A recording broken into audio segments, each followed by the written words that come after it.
જુલાઈ મહિનામાં એક ફિલ્મ આવે છે. ફિલ્મનું નામ છે ચાતર. આ ફિલ્મ વિશે થોડી વાત કરું ને એની પહેલાં આ ફિલ્મ અમુક ફિલ્મ ફેસ્ટિવલમાં ગઈ છે. ફિલ્મને અમુક એવોર્ડ પણ મળ્યા છે. એના વિશે તમે થોડું જાણી લો. પછી હું ફિલ્મ વિશે વાત કરીશ અને પછી તમારે નક્કી કરવાનું છે કે ફિલ્મમાં મને શું જોવા મળશે અને આ ફિલ્મ મારે જોવી કે ના જોવી. હવે જો આ ફિલ્મ છે ને જાગરણ ફિલ્મ ફેસ્ટિવલ, ભારતનો સૌથી મોટો ફિલ્મ ફેસ્ટિવલ છે, ત્યાં આ ફિલ્મનું 4 વખત સ્ક્રીનિંગ થયું. આ બધી માહિતી ઓફિશિયલ છે, મેકર્સ તરફથી મારી પાસે આવી છે. 4 વખત આ ફિલ્મનું ત્યાં સ્ક્રીનિંગ થયું. પ્રયાગરાજ, કાનપુર, દરભંગા અને આગ્રા, 4 વાર આ ફિલ્મનું સ્ક્રીનિંગ થયું. પછી એક બાળકો માટેનો સૌથી મોટો ફેસ્ટિવલ છે જેને સિફકી કહેવાય છે. આમાં પણ 2 વખત સ્ક્રીનિંગ થયું. એકવાર દિલ્હીમાં થયું અને એકવાર વિશાખાપટ્ટનમમાં થયું. પછી એક મર્ચ ડ્યુ ફિલ્મ ફેસ્ટિવલ કાન્સ છે, 15 મેના રોજ આ ફિલ્મનું ત્યાં પણ સ્ક્રીનિંગ થયું. અને લગભગ 156 નેશનલ અને ઇન્ટરનેશનલ ફિલ્મ ફેસ્ટિવલમાં આને મોકલવામાં આવી હતી. આ ફિલ્મને 156 નેશનલ અને ઇન્ટરનેશનલ ફિલ્મ ફેસ્ટિવલમાં મોકલવામાં આવી હતી. ત્યાંથી ટોટલ 26 એવોર્ડ આ ફિલ્મને પ્રાપ્ત થયા છે, જે ખૂબ મોટી સિદ્ધિ કહેવાય. હવે Australia, London, Sweden, Netherland, France, Bangladesh, Dubai, Europe, આ બધી કન્ટ્રીમાં પણ આ ફિલ્મના સ્ક્રીનિંગ થઈ ચૂક્યા છે. અને હવે ફાઇનલી આ ફિલ્મ ભારતમાં રિલીઝ થવાની છે. જુલાઈ મહિનામાં આ ફિલ્મ આવશે. હજુ આ ફિલ્મની રિલીઝ ડેટ નક્કી નથી થઈ, પણ જુલાઈ મહિનામાં આ ફિલ્મ આવશે એવું આ ફિલ્મનું ટીઝર કહી રહ્યું છે. ફિલ્મનું ટીઝર રિલીઝ થઈ ગયું છે, જે યુટ્યુબ પર અવેલેબલ છે. હવે આ ફિલ્મમાં તો એવું બધું શું છે કે 156 ફિલ્મ ફેસ્ટિવલમાં મોકલવામાં આવી, ત્યાંથી 26 જેટલા તો એવોર્ડ મળી ગયા આ ફિલ્મને. તો શું જોવા મળશે આપણને આ ફિલ્મમાં, એની થોડીક ઝાંખી કરી લઈએ, પછી આપણે નક્કી કરીએ કે આપણે આ ફિલ્મ જોવા જવી કે ના જવી.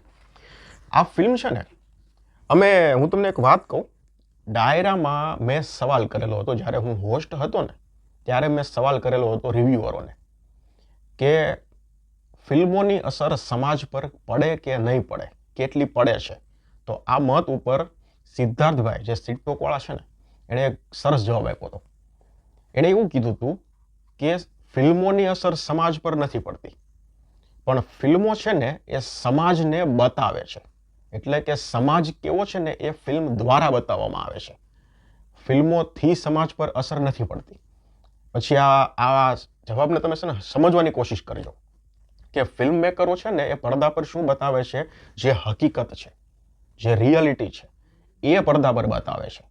તો આ ફિલ્મમાં કંઈક એવું જ છે, કંઈક એવો સમાજ છે. અમુક સમાજ તમે જોઈ લો, હજી અમુક સમાજ, અમુક ગામડાઓ જ્યાં શિક્ષણ નથી પહોંચ્યું ને, ત્યાં હજી ઊંચી જાતિ વર્સિસ નીચી જાતિ છે, ત્યાં ચાલે છે કે ભાઈ ઊંચી જાતિનો કોઈ વ્યક્તિ હોય, સરપંચ ગામનો મુખ્ય હોય, તો એ નીચી જાતિના ઘરનું પાણી પણ ન પીવે, કે પછી નીચી જાતિના વ્યક્તિએ કોઈ વાસણ અડ્યું હોય તો એ વાસણને પછી એ ધોય અને પછી એને પાછું યુઝ કરે. આ રીતનું ઘણી ફિલ્મોમાં આપણે જોયું છે. અને છે આવું, હજી હકીકતમાં છે. નથી એવું નથી, જ્યાં શિક્ષણ નથી પહોંચ્યું ત્યાં આવી વસ્તુ છે જ. અમુક જગ્યાએ તમે જુઓ તો દહેજ પ્રથાના પણ રિવાજો હજી છે કે ભાઈ છોકરો અને છોકરીના જોણ થાય ત્યારે નક્કી થઈ જાય કે ભાઈ છોકરી તરફથી કેટલા રૂપિયા મળશે, કેટલી ગાડી મળશે, મકાન મળશે, કેટલું મળશે. તો પછી છોકરાવાળા એમ કે વાંધો નહીં, હવે અમારા તરફથી ફાઇનલ. આ બધું હકીકતમાં જ છે. પણ આ બધું દૂર કરવા માટે છે ને કોઈ એક જાગૃત વ્યક્તિ અથવા તો અમુક સમુદાય જોઈએ, અથવા તો શિક્ષણ જોઈએ. અને એ સમાજને એવું કહે કે ભાઈ આ વસ્તુ પરફેક્ટ નથી, આ વસ્તુ ખોટી છે. અમુક તો પરંપરાના નામે ઢંઢેરા પીટતા હોય કે ભાઈ અમારી બાપ દાદાની પરંપરા હતી દહેજ પ્રથાની, આ ચાલી આવે છે એટલે અમારે નિભાવવી પડે છે. પરંપરાના ખંભે બંદૂક ફોડવાવાળા પણ સમાજ છે. ત્યાં પણ કોઈ જાગૃત વ્યક્તિ જોઈએ એ કહેવા માટે કે ભાઈ આ વસ્તુ ખોટી છે, હવે આમાં સુધારો લાવવો પડે એમ છે. તો એવું જ કંઈક આ ફિલ્મ દર્શાવશે.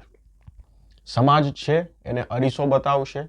કોઈ એક જાગૃત વ્યક્તિ દ્વારા અમુક પરંપરાઓ હશે કે જે કાંઈ હશે એને દૂર કરવાનો પ્રયાસ કરશે. એવું જ કંઈક આ ફિલ્મ આપણને બતાવશે, એવું અત્યારે જાણવા મળ્યું છે, જે જુલાઈ મહિનામાં રિલીઝ થવાની છે. આ ફિલ્મના જે રાઇટર છે ને, વિનોદ પરમાર અને આસિફ અજમેરી આ ફિલ્મની સ્ટોરી લખી છે. આ ફિલ્મના રાઇટર છે અને વિનોદ પરમાર આ ફિલ્મના ડિરેક્ટર છે. કલાકારોની તો બહુ મોટી ફોજ છે. મૌલિક નાયક છે, કૌસુંબી ભટ્ટ છે અને એના સિવાય ઘણા બધા કલાકારો આ ફિલ્મમાં જોવા મળવાના છે. ફિલ્મનું ટીઝર આવી ગયું છે, યુટ્યુબ પર તમને જોવા મળશે. ફિલ્મની જે ટીઝરની લિંક છે ને હું તમને ડિસ્ક્રિપ્શનમાં આપું છું, કારણ કે યુટ્યુબમાં મેં ઘણીવાર સર્ચ કર્યું છતાં આ ટીઝર હજી સર્ચ એન્જિનમાં નથી, એટલે તમને આસાનીથી મળી રહે એટલા માટે હું ડિસ્ક્રિપ્શનમાં એ ટીઝરની લિંક પણ આપું છું. તમે એકવાર ફિલ્મનું ટીઝર જોઈ લો અને હવે ટૂંક જ સમયમાં આપણને ફિલ્મના ટ્રેલર પણ જોવા મળશે અને ઓફિશિયલ રિલીઝ ડેટ છે એ પણ આપણને જાણવા મળી જશે. ધન્યવાદ.